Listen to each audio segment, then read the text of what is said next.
Our training today is all about how to support struggling readers in upper elementary. And if you are a third, fourth, or fifth grade teacher, then I am pretty confident that at some point in your career, you had students that came to you not knowing how to physically read the words in the text. And that certainly can be a challenge.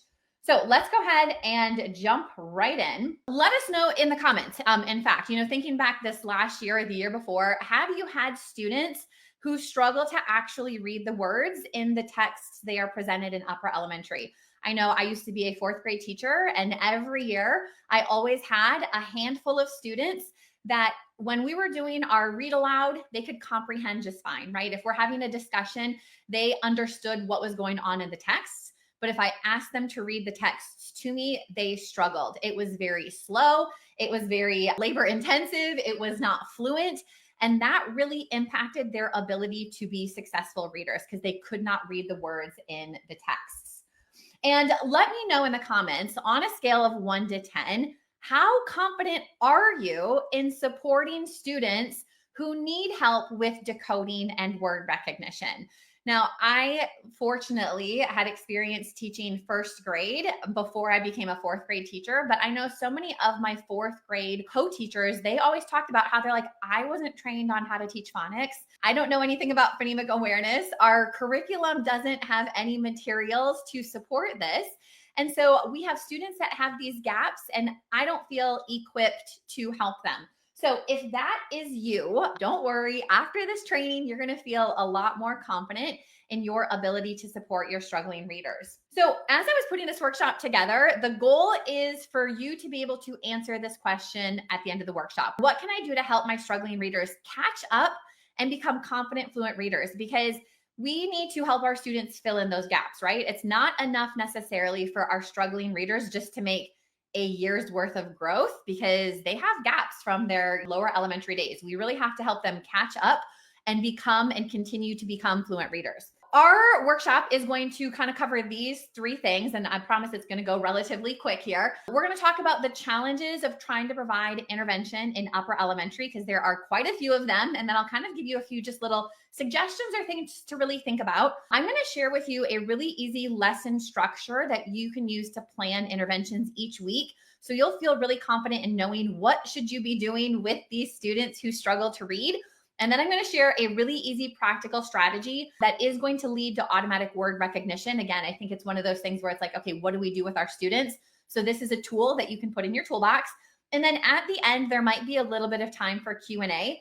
If you have questions, just drop them in the chat and either myself or somebody on the team will make sure we come back and answer them. This week, we are launching our Stellar Intervention Toolkit, which is really a done-for-you system to help your students become striving readers. This is a massive year-long kit. There are 51 weeks worth of lessons. Every week has 5 lessons that are scripted, ready to print with all of the materials ready to go. It has incredible value. So let's go ahead and talk about some of the challenges that exist when trying to provide intervention in upper elementary. Now, before we do that, let's make sure we all understand why reading intervention really needs to be on our radar in upper elementary. And I know the expectation is, right, when students come to us in 3rd grade, we assume that they should know how to read. And even if that is the expectation, that is not always our reality. So even if we sort of think that it is the lower elementary teacher's job to teach kids how to decode, if students come to us in 3rd, 4th, and 5th, and they don't know how to decode, we have to be willing to fill those gaps. We have to get them caught up because it absolutely is essential. Let me know if you guys have seen this. More than likely you have, because we've talked about it at multiple workshops in the past. It comes up in the podcast. But this is Scarborough's reading rope. And we spend a lot of time talking about the upper strand, which is the language comprehension. We don't spend as much time talking about the lower strand, though, which is word recognition. But ultimately, Scarborough's reading rope gives us a model for how do we achieve skilled reading. And skilled reading happens when we have the right combination and the right elements of language comprehension and word recognition. And oftentimes what happens in upper elementary is the majority of our instruction focuses on language comprehension. But this is what we need to realize, that there is no amount of vocabulary instruction, there is no amount of comprehension strategies, there is no amount of background knowledge that can make up for weak word recognition skills. If our students do not have the phonological awareness, the decoding, and the sight word recognition, they are never going to become skilled readers, and they are always going to struggle with literacy tasks. So it is really, really urgent and imperative that we fill those gaps for our students. So one of the things that comes from shifting the balance is they talk about how without ongoing explicit instruction and a commitment to mastery, we risk weak word recognition skills and students getting caught in a self-perpetuating cycle. And let me know if you see this in your classroom, right? You have a student that struggles with reading, so they avoid reading. And because they avoid reading, they're not going to get better at reading. And that just continues on and on and on. And the longer that goes on, the bigger the gaps get, and the more disengaged they get, the more sort of they want to avoid reading. And so we really have an opportunity in third, fourth, and fifth grade to help our students get back on track and to make sure that they have the skills and the tools to become successful readers. Because the reality of it is that all students have that ability if we can provide them with the explicit and systematic instruction that they need. I think one of the biggest challenges, or where the majority of our challenges come from, is that oftentimes we try to address upper elementary reading challenges in the same way that we address them in K2, right? So we see a student who struggles in third, fourth, or fifth grade, and they're like, oh, they're struggling with decoding. Let's do what we would do with them in kindergarten or first grade or second grade. But our upper elementary students that struggle with reading are not the same as our younger kids who are coming to us not reading. There's a lot of challenges that are a little bit different, and we really need to recognize these challenges and then have a different approach. You know, it's even though we're teaching the same skills, right? The same sound spelling patterns. All of our students need to learn the same phonemes and graphemes, but the way we approach it needs to be a little bit differently. So first of all, we're going to kind of talk through 3 different challenges that we might see in upper elementary and some things that we can do instead. So I think one of the biggest challenges can be pacing. And let me know if this has been a challenge for you. It starts with, we don't know where to start, right? We have a student that comes to us, they don't know how to read, but it's like, where do we begin? Do we go all the way back to short vowels and consonants, or do we start somewhere in the middle with maybe, digraphs and long vowels? So not knowing where to start is a challenge. And then the other thing that I think is really difficult is we don't have the luxury of time to follow a K2 scope and sequence. These students have gaps, and which means, like I said earlier, we have to work at a little bit quicker pace, right? We can't go as slow as they would in K2 because we got to get them caught up and up to grade level. So we have to be able to go a little bit faster. So something that you can keep in mind is a lot of times the biggest challenges for our upper elementary students that struggle with reading are the vowels, right? The vowels are tricky because there are so many different spellings and combinations and their inconsistencies. Like, for example, the spelling pattern OUGH has 6 different sounds. That can really confuse students unless they happen to know all 6. Or the long A sound, right? I think there's like 4 or 5 different ways that you can spell the long A sound. And so if we really focus our time and attention in upper elementary by teaching our students the rules of the vowels and making that our main focus, we're going to get a lot bigger bang for our buck than if we try to focus on all of the individual consonants and short vowels. Those things will definitely come, but we really want to make our pacing focus on those difficult vowel combinations because that's where our students are going to see a lot of growth. Another challenge that we see in upper elementary is the frequency, right? Let me know if this is challenging for you. You have students that struggle to read, and it is a struggle for you to get them to come to your small group table every single day. I know that was my challenge. I worked at a school that had an interventionist, and I would have students that would go see her twice a week. And the reality of it is that twice a week is not enough for our students that are struggling. They need to have daily intervention. But here's something that is maybe some good news. I think sometimes we have this misconception that if a student has large reading gaps, it's going to take a long time to get them caught up. But there are quick and easy things that you can do every single day that will help students increase their word recognition skills. Quick little phonemic awareness drills that maybe take 2 to 3 minutes can have a really big impact. Our daily intervention can be short. When we put together the lessons for our intervention kit, our goal was to make them 15 minutes or less. And we had a group of teachers test them out last April when we were creating these. And the majority of the teachers that used them said that they were able to do the lessons in less than 15 minutes. And so it's not about having a long amount of time every single day, but it is about trying to find 15 minutes or less every day to have a touch point on these sound spelling patterns our students need to master. So we really want to make sure that we can carve out that time. And again, I think something that can be really motivating is if you go back to reminding yourself that if students don't get their reading gaps filled, they are going to continue to struggle. This needs to be one of the most urgent things that you address with your students. Without having the ability to read the words, like I said, they're going to struggle with all literacy tasks for the rest of their educational career. So we got to find the time. Not a long time, just we have to find the time. And then I think one of the biggest challenges, and this was a huge challenge for me, is materials, right? So often the materials that are going to really focus on phonics, phonemic awareness, are created with K2 students in mind. And this is where we have to really think about, when students come to us in 3rd, 4th, and 5th grade, and they are struggling to read, they know that they struggle, right? They're very much aware that they are not good readers, that it is difficult for them. And when we put materials in front of them that look like it was created for a kindergartner or a 1st grader, that is really demotivating. They're not going to be excited to come to the table. They're not going to be motivated to want to read. I always felt so guilty because it's like I had a group of students in 4th grade and we were still working on short vowel sounds.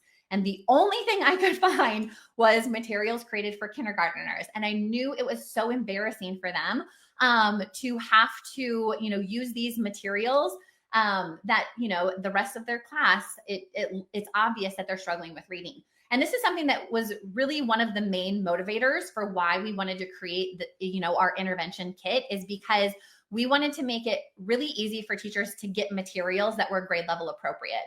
When students are using the resources in the intervention kit, we don't want them to be aware that they're struggling readers. We want the resources to look just like everything else that we've created, because it really is important that students have developmentally appropriately looking materials. So let me know in the chat, which one of these has been a challenge for you in the past? Has it been having a scope and sequence to follow? Is it providing consistent daily intervention? Or is it finding grade level intervention materials? Or maybe it is all of the above. I know at various points in my career, I feel like all of the above would definitely have been my answers. And like I said, these are definitely challenges that we experience, but there are solutions to them. Okay, so let's now talk about an easy lesson structure that you can use to plan your interventions each week. So one of the things that are sort of the reminder that I love, and this again comes from Shifting the Balance, is that they say, but what we know is that ironically, in order to move past needing to do a lot of sound by sound decoding, readers actually have to first do a lot of sound by sound decoding. So if we want our students to ever become fluent readers, we have to back it up and we have to give them opportunities to practice decoding, which means they need to have segmenting and blending skills. They need to be able to read words, phrases, sentences, paragraphs that have the very targeted sound spelling pattern that you are going to be teaching. And we need to give them that opportunity to kind of struggle through, have that productive struggle through the words in order for them to become automatic. So I'm going to walk you through the intervention routine that we use inside our intervention kit. It is a 5-day weekly routine. Every week you are focusing on a different sound spelling pattern, like I said, with a huge emphasis on the vowel spellings. And this is what an intervention routine could look like. Now, you don't have to necessarily get our intervention kit to use this routine. Obviously, it's going to make it a lot easier. But if you're not at a place where you're ready to, to get that kit yet, you could still use this weekly routine and pull in your own materials. So what this looks like is, first of all, every day when you meet with your students, you're going to do a quick little lesson warm up. And we're going to do a phonemic awareness activity. And usually they talk about how a phonemic awareness activity is sound only, right? It's something that you can do without paper, without pencil. You can bring in letters to it, but you don't necessarily have to have any materials. And 3 really sort of standard effective phonemic awareness activities are segmenting. And that is where you give students a word and you want them to be able to segment it into the sounds. So let's say you gave your students the word slap. You'd want them to be able to segment that into slap, right? They want to be able to break it down. Blending is another activity, and that is sort of the reverse, where you give your students the sounds and they need to be able to blend them together to create the word. So you would give them slap, and they need to be able to put that together to give the word slap. Now, substituting gets a little bit tricky because you give students the sounds and you ask them to make a substitution. So you would give them slap, and you would say, change the s to a f, and they need to be able to say the new word then is flap. Now, all of these activities, even though they are happening orally and it has nothing to do with reading or writing letters, it really helps students identify individual sounds. It helps them understand when we have, digraphs or vowel patterns. It helps them hear the individual sounds in words. And all of those skills are necessary for when it comes time to actually be able to decode the words in print. So having a strong phonemic awareness foundation is essential. It's something we want to do every single day. Now, every day we want to have a different focus. So throughout the week, you are building a really nice progression to where on Monday, you're going to introduce a skill. On Tuesday or day 2, you're going to do some sort of isolated phonics practice where we're really just focusing on words in some sort of maybe hands-on manipulative way. On day 3, we're going to practice reading words, phrases, and sentences, that really focus on the sound spelling pattern. On the 4th day, Thursday, you're going to read a decodable text. And then on Friday, you're going to do encoding, which is just spelling. You're going to write words and sentences and play a game. So you'll notice throughout the entire week, it goes from simply introducing the skill all the way up to being able to read an entire text and then, practice spelling the words as well as applying it through a game. And then at the end of your lesson every day, you're simply going to wrap up and give a reminder of the sound spelling pattern. And all of this can be done in 15 minutes. So this doesn't have to take a long time. So let's kind of break down what actually happens. So on the first day, when you're introducing the new sound spelling rule, so first of all, you want to make sure that students understand what the rule is, what the sound is, and what the spelling is. So let's say you're introducing the diphthong oi. So the sound oi can actually be spelled in 2 different ways. It can be spelled oi and it can be spelled oy. And we want to be really explicit with our students because remember, if they're coming to us because they struggle, it's because they don't understand how the rules work. So we want to give them really as much information. So for example, the diphthong oi, oi is usually used in the middle of the word, whereas oy is used at the end of the word.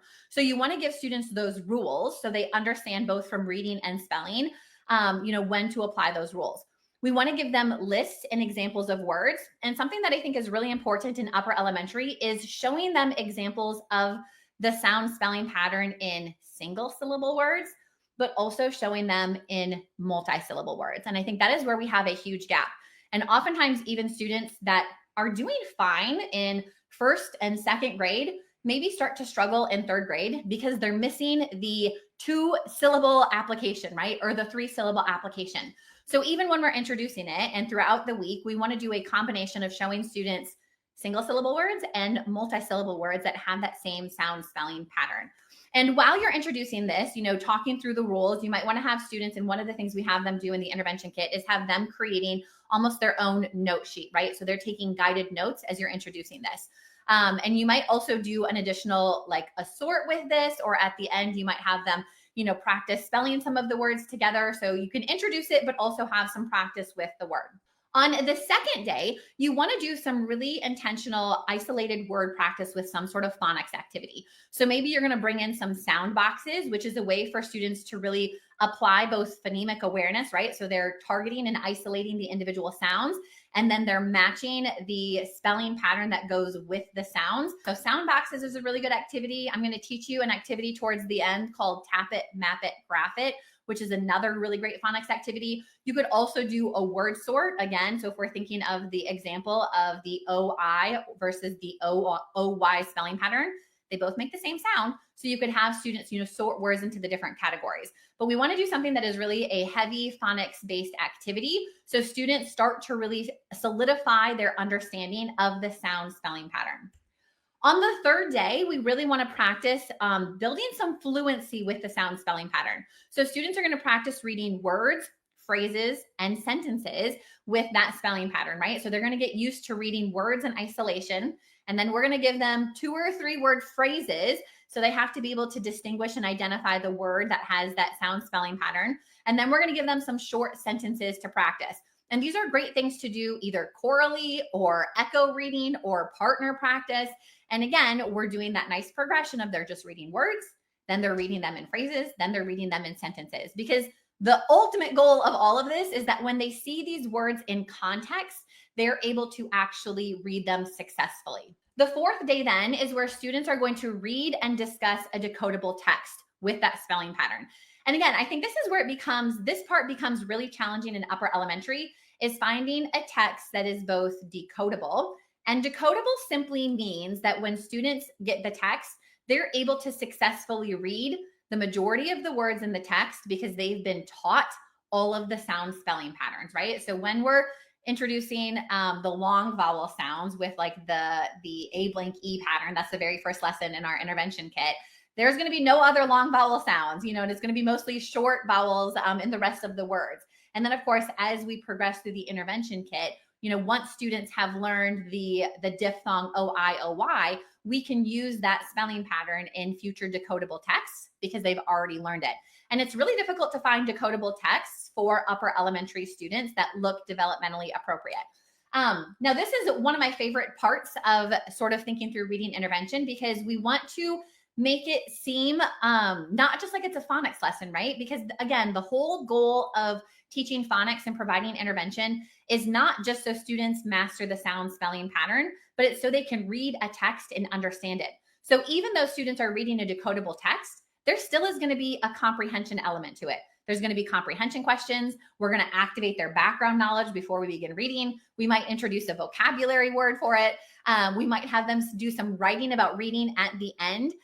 So we're giving them an opportunity to, build their comprehension, but they should be very successful with it because they can actually read the words in the text. So really important that we give them an opportunity to, like I said, practice applying that skill to an actual text.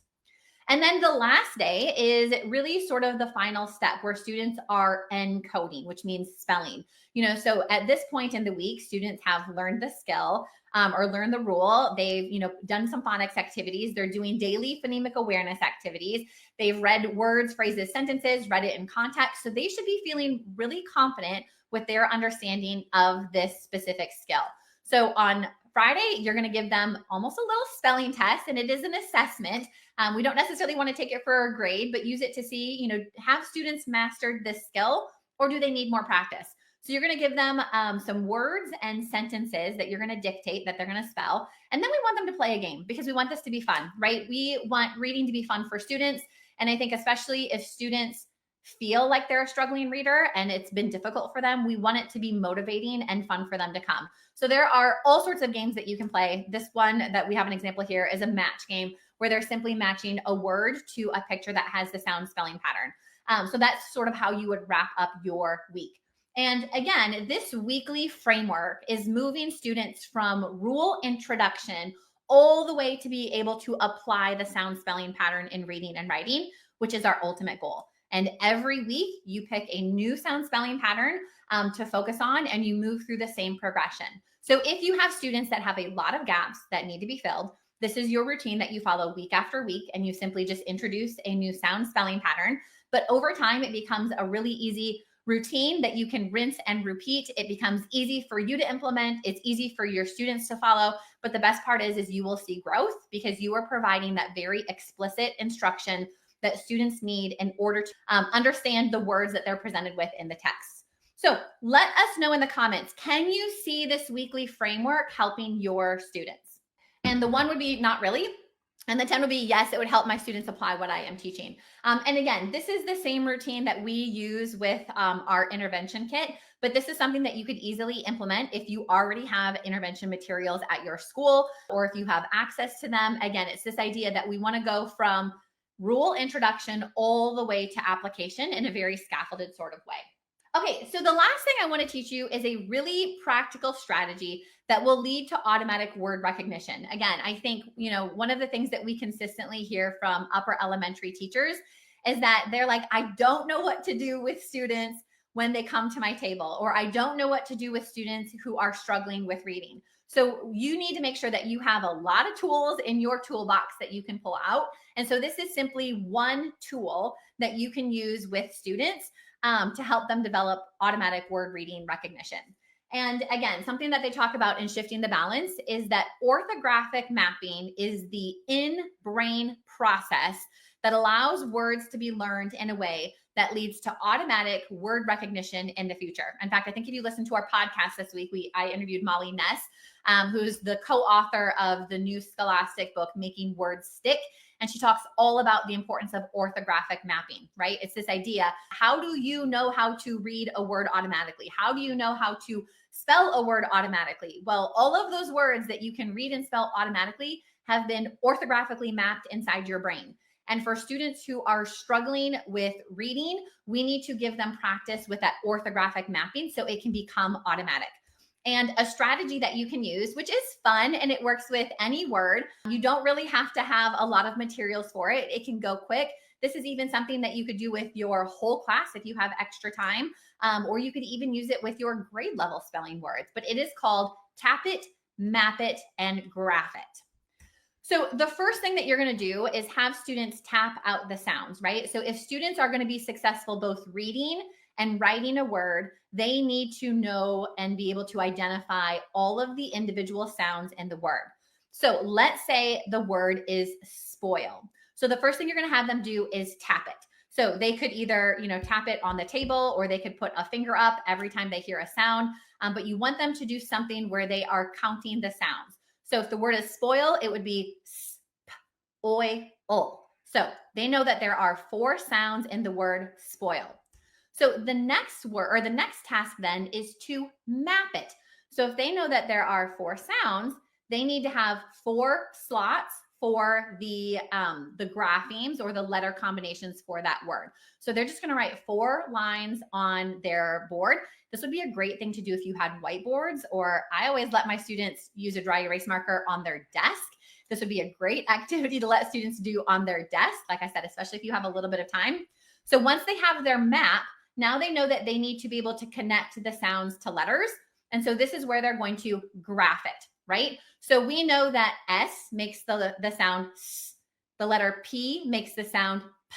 And if we're working on the dot or the diphthong oi, which is our third sound, we know in the middle of the word, it is spelled OI. And so since that is one sound, those letters OI go on a single line. And then our last sound is ul with the letter L. So this really helps students, like I said, because in upper elementary, so many challenges have to do with the vowel combinations. And a lot of times there are multiple letters that can make up the vowel sound. This really helps students remember and solidify and identify and understand how vowels work within within words, right? Because they realize it's like, okay, the OI makes one sound in this word. So an example of a 2-syllable word, still with the same pattern, let's say the word is destroy.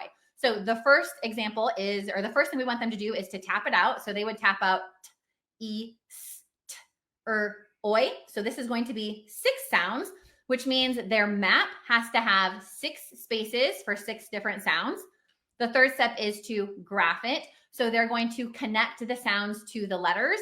And again, this one's relatively easy because for the most part, every single letter makes an individual sound with the exception of our diphthong at the end, right? The OY makes the oi sound. So again, an opportunity for you to remind students when we hear oi at the end of the word, it is spelled with an OY and it makes one sound. So this activity, it's quick, it's easy, but it is something that is going to help strengthen students' word reading skills. This is definitely woven into a lot of our lessons inside the intervention kit. But like I said, this is something that you can do even with your grade level spelling words or any words that you have. Such an easy activity and students love it. It's a lot of fun. Okay, so as we get ready to wrap up our first session today, let me just remind you that if you really want to hit the easy button when it comes to intervention, everything that we talked about in our workshop today can be implemented with the materials found inside our intervention toolkit. Like I said, we wanted to make it almost like a no-brainer deal for you. But hopefully after the session today, and especially if you get the intervention kit, hopefully you feel just a little bit more confident in your ability to provide effective intervention to your students. So if you have questions, go ahead and type them in the comments